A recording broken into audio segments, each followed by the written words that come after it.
Hi guys, today I just wanted to do a video that some people have been asking me to talk about this thing. So most of the times people are often curious as to how do I do what I do. What am I doing? I'm doing so much. How do I do it? How do I handle being at school? I'm always so busy. What am I up to, pretty much? And how do they get also to do what I do? So, for those that don't know, I am working part time, even though it seems like I'm working full time sometimes. That's how much a lot of work I do. But I am a full-time student, so I'm doing my master's thesis at the moment, but at the same time working as a part-time student. So I will talk about things about the downside of working and studying, because even though sometimes it looks like I'm doing all great things that look glamorous and all that, it's not always so glamorous, but it does has it perks, you guys. So, the first thing that I want to talk about is that there is an advantage in what I do, in the sense that you are gaining experience at the same time gaining your qualifications. So, what sometimes people do is that people would pursue their studies first. You do your master's, you finish it on time, and then you do an internship where you kind of like gaining some sort of experience but not getting paid much. So that's the downside about it when you graduate with a master's degree but don't have experience, because you have seen those job applications that are like good jobs, and they pay well, but they're always asking you to have 5 years or 10 years experience, and it's difficult for us as postgraduate students who just graduated to have that experience when you've just come out of the pod and all you think about is theory, because that's what you've been fed. Unfortunately, our universities do not give us that experience. So people end up taking internship jobs that are supposedly supposed to give them experience, but the downside to that is that they don't really pay well. But it's the same thing with what I'm doing now. I am doing part-time work while studying, and it doesn't pay well, you guys. However, I don't really care much because I'm pushing both my studies and the experience component gaining at the same time. So that's the advantage about that. It's either you can go the route of doing one thing at a time, or you can do the route that I'm doing of pushing both things at a time. Now also, I understand that it's difficult to find a job. It's not everyone that's lucky enough to get a job, particularly a job that you are interested in. When I say job that you are interested in, I mean a job that is related to the kind of career that you want to pursue. So I am very much into research, you guys. I am very much research oriented. I love research. I love everything about research, and in future I want to see myself doing that kind of really work that's related to research and people, advocacy type of research. And currently the kind of job that I'm doing is research oriented. I go to conferences, I present, I do all of those things that I really am looking forward to pursuing in my future career. So try and find a part-time job that is oriented with the career that you want to pursue or the discipline that you want to get into. But obviously, it's not easy. It's not easy getting a job. It's not everyone that can just get a job like that. So while it's on that topic, that's another thing that I wanted to talk about, because people are always asking me, where can I find a job? How can I find a job?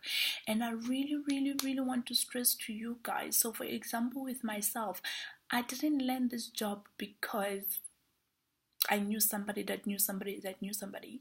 It's because of dedication. It's because of, first of all, it's because of God. I have to give credit to God. God loves me. I'm God's favorite child. Hello. No, I'm kidding. But so how I landed the job is that sometimes people, your lecturers or your professors hold seminars on their research. Let me tell you a secret. Lecturers and professors love their research work. They it's their babies. When you hear your lecturer talking about their research, like they are enjoying themselves. That's like dessert for them.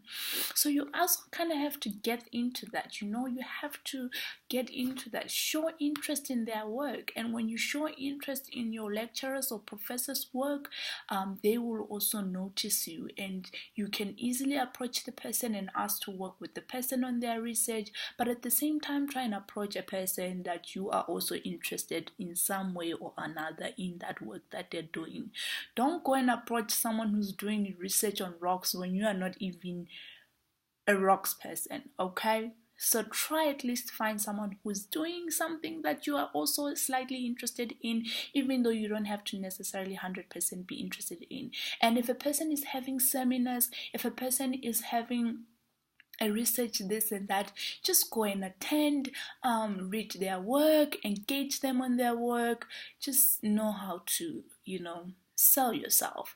And then that's how you land this so-called research assistant jobs, and then that's how you work your way up. It doesn't just come and land on your lap. You also have to put in the work. You also have to show inconsistency. You also have to put yourself out there. So that's how I got to where I got. Now, how do I manage doing both work and school? It is not easy. So for example, the master's degree, you can easily finish it in a year if you are only focusing on your master's degree. But because I am doing part-time work and my master's degree, the university does allow for you to do it in 2 years. So I did my coursework component last year, and then this year I'm doing the research component. So that's the downside to it. However, I am not in a rush. Well, I can't really say I'm not in a rush, but I am not in a competition, you guys. I am trying to gain as much experience as possible, while at the same time gaining my qualifications. So you just have to know what you want in life and know how to go about pursuing it. But the main key thing is consistency and persistency and showing up. Show up, you guys. When your friends are saying, let's go out, it's Friday, let's knock off at 12, and you know that your lecturer is having a seminar on their research and whatnot, go to that seminar. Let your friends go out and you go to that seminar, because you don't know what doors it's going to open. You don't know who you're going to bump into there. You don't know what's going to be sold there, right? So just do that. Second, and another thing that I want to mention is that also you are gaining networking experience and exposure. So if you are working part-time, or if you do land a part-time job, you get to go to conferences, you present, you are gaining confidence in presenting skills, but also you are meeting people and networking, and you get to see the kind of organizations and the people that you'd like to work with, and people are also becoming familiar with you at an early stage. So that's the great news about it. Now, there is some downsides to this as well, you guys. I do not have a social life. Well, first of all, I don't know how you define a social life, because I really enjoy what I do, and to me, I am having a blast.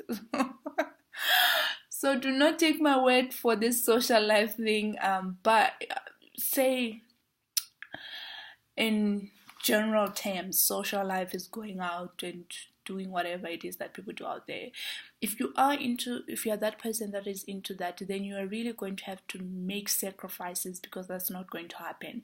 For me, I don't necessarily feel like I'm missing out on anything, because I'm not really a club person. I'm not really a drinking person. So to me, either way, I'm not missing out on much. I would like to travel, however, of course, that's only going to happen when I have money. But for now, I am fine with where I am. All I do is work, school, and sleep. Luxury is sleeping. Like, I enjoy sleep, you guys. I look forward to sleep. But those are the sacrifices that you just have to make, and you have to be sure about what you want to do. But I would recommend doing it. But do your research. Make sure you are getting yourself, you know what you're getting yourself into, but also make sure that you're getting yourself into something that you love and you're going to enjoy, so that when you're constantly facing exhaustion or tiredness, you know how to rally yourself up. Your work can pretty much rally you up and get you excited all over again, which is what my work does for me. So that's what I wanted to share. If you want more, let me know. Hit me up, send me a message. Let's talk. I can hook you up a little bit on how to get a job, perhaps. Don't take my word on that, but I'm here.